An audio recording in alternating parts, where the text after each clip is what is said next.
Welcome to Wrong Time Watch.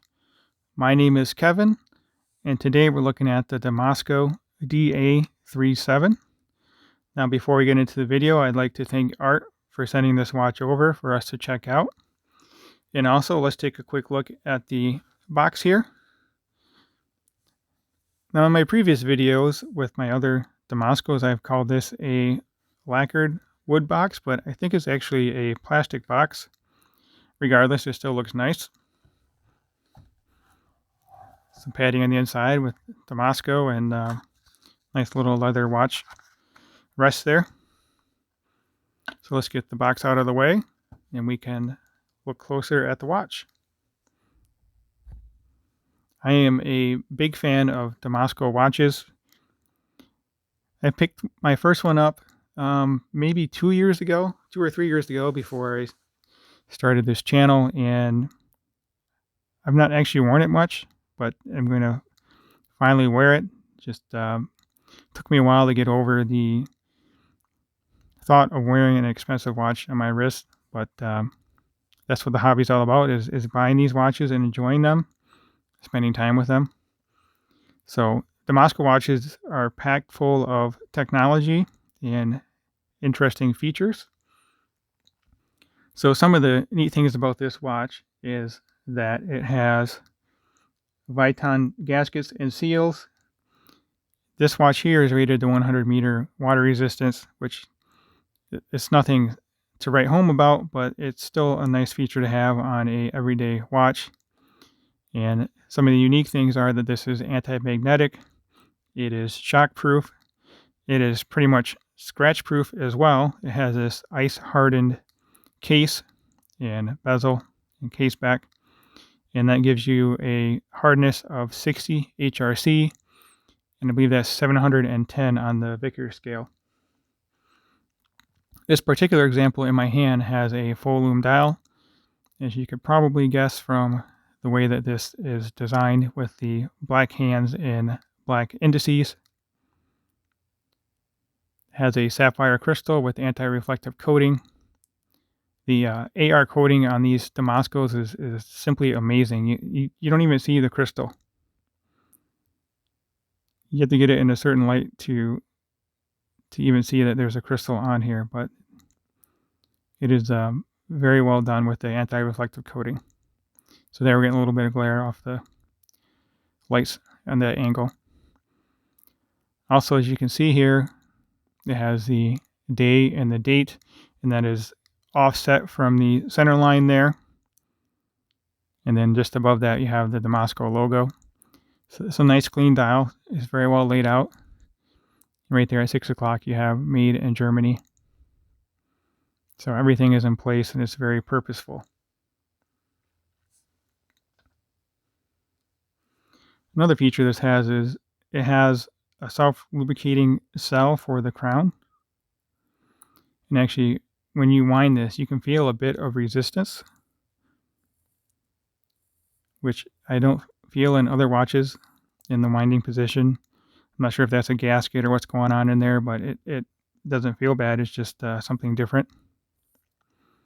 Crown looks to be ice hardened as well, and it is signed with a D for Damasko. And this is hand winding and hacking. It has a ETA 2836-2 movement.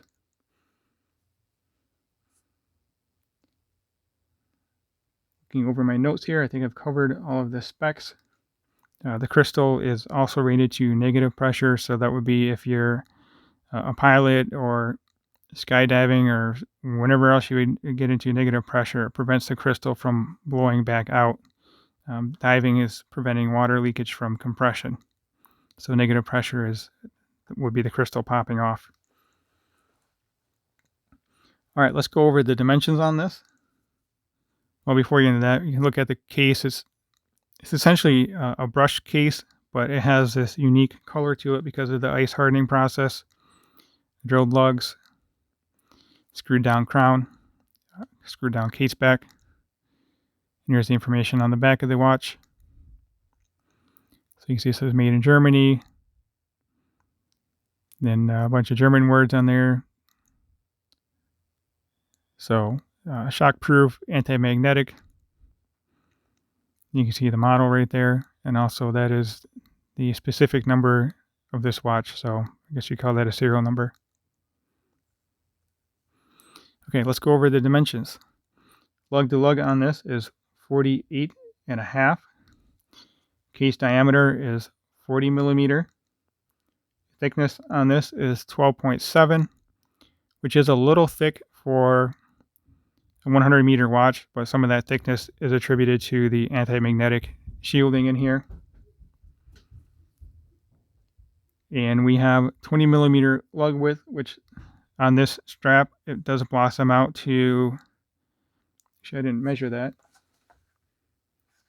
Let's just take a look at that real quick.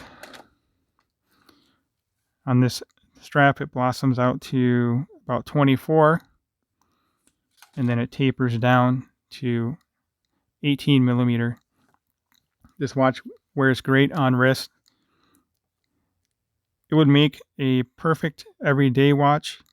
It's not quite as versatile as a black dial with white indices, but I would have no problem wearing this watch every day. Wouldn't look too good with the suit. So this one has a leather strap. Nice leather strap with white stitching. It's just a stamped buckle engraved with a D, and it has this little flap on here, which is a nice feature, so you don't feel the coldness of the metal buckle on your wrist, but it does make it a little more difficult to get this on wrist. It's a small price to pay for the added convenience or added comfort of that little flap. Of course, as I say that, I'm struggling to get it on wrist here. I really have not worn this watch that much since it was lent in by Art, just for video and a couple pictures. I probably could cinch it down one more strap, but one more slot, but I don't want to stretch it out or anything. So again, lug to lug on this is 48.5. I have a 6.5 inch wrist with 52 millimeter wristband. I think this is a great size, a great watch. I have no complaints about this watch. If you have not already subscribed to my channel, please go ahead and do so. Like the video if you liked it. Leave a comment below. Let me know what you think of Damasko or any German watches for that matter. I've had a Zen 104 in the past. And actually have another one that I need to do an unboxing on, but I'm trying to think. I think those are the only German watches I've had in hand. Oh, and I also had a Zen 556, which was also lent in by Art. So really appreciate him sending the watches in for us to check out. All right, let's zoom out here and take a look at it from a different viewpoint here. Yeah, it's such a cool watch. And since this is a full Lume dial, we'll take a moment to check out that Lume right now. Well, obviously on the left we have the Damasko DA37, and on the right we have my Seiko Turtle Save the Ocean edition. I believe this is the SRPC 93 or 91. I get my model numbers mixed up a little bit here, but just a quick look at these two watches. The Damasko does not look nearly as bright by eye as what it does on the camera, but it is still quite bright and very legible. I would say that the hands and indices on the Seiko are actually brighter than the Damasko full Lume dial. But it's a very neat watch. So again, thank you for watching, and catch you on the next video, and talk to you soon.